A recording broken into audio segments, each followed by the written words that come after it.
I wanted to say something to Candy. Seeing The Staircase and Candy back to back, I much prefer Staircase, but Candy was pretty good too. So this deals with, I believe it was 1980, and a woman named Candy. I'm not remembering her first name, and I don't really remember a lot of the information that the show gave me, because it just wasn't as memorable as Staircase, but that doesn't mean it's bad.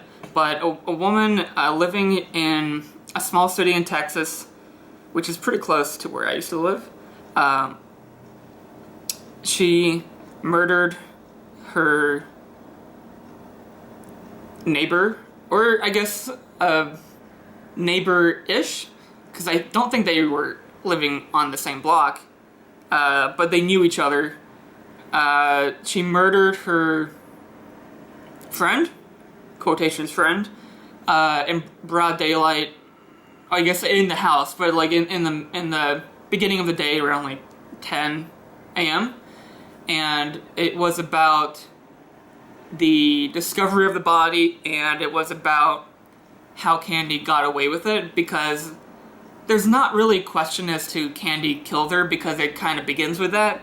And that's why I kind of have a little issue with the show, because it's just not as long. It's pretty short. It's like 6 episodes long, and it's not as intricate with its timeline as Staircase is, but it's not really fair to compare. This is just pretty linear. Like, it goes day by day by day, and at the end it sometimes cuts to like the last scene of the courthouse, and you just see Candy sitting in the room, and it's just like, this could have been a movie. This could have been a 2 hour 15-minute film.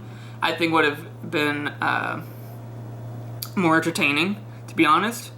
But yeah, I think Jessica Biel did a great job. I liked the other characters. I liked the other actors. You just don't really learn that much about Candy, and I don't really know if she lied in court, but she kind of plants the idea that her mother abused her when she was a kid, and whenever her mom would go shh, it would spark like a mindset of attack, just without not knowing your senses, because she talked about, I wasn't even in control of my own body. I watched it happen without my own eyes. I was in the back seat, and I was just kind of going through me viciously stabbing. I think her name is Debbie? Darla? See, I'm not remembering her name. She stabbed her 41 times. Yeah. And then she just went about her day and saw Empire Strikes Back with her family, and took care of that daughter as a sleepover in her house. And the scariest thing about the show is that the baby, I believe, is 1 year old, maybe 2. She, or he, I'm forgetting the gender.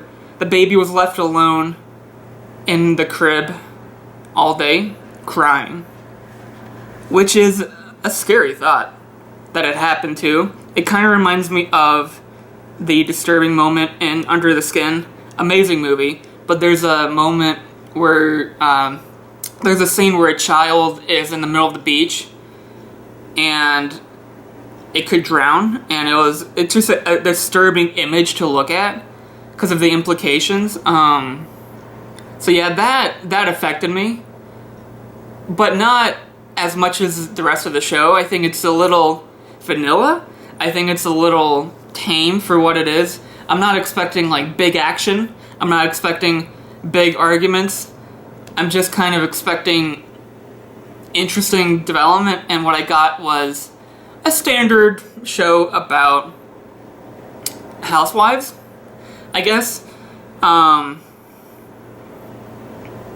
yeah, the actress who plays the victim, Monica, I'm forgetting her last name, See, it didn't really stick with me, as you can tell, but the actress was great, and she just was barely in it. And comparing to The Staircase, if you compare Toni Collette's performance and her screen time in The Staircase to the victim here, I think it's much shorter.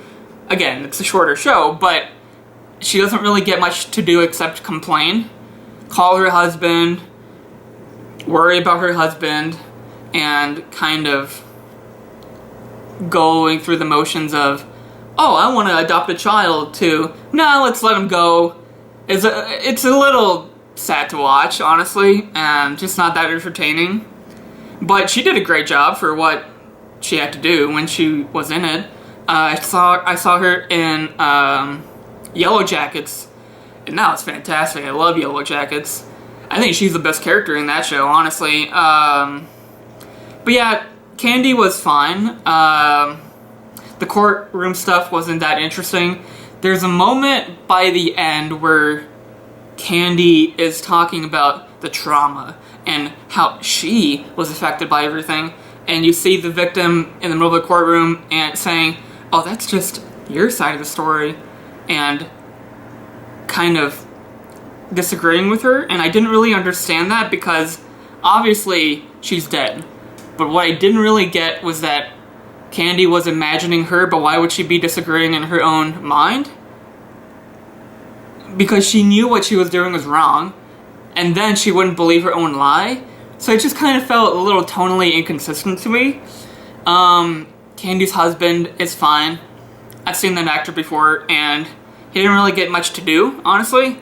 I felt like even the kids, like there wasn't really anything that special about it. Justin Timberlake, I think he's Jessica Biel's husband. He shows up for a bit, and he's fun to watch, but he doesn't really get much to do. It's just your standard kind of show. I don't know what that was. Yeah, I think it's fine. If you want to watch it, go ahead. Short enough. But I'd give it like a B-. I think that's fair to say. Yeah. Oh, they're just so brittle. I really try to grow them, but I can't.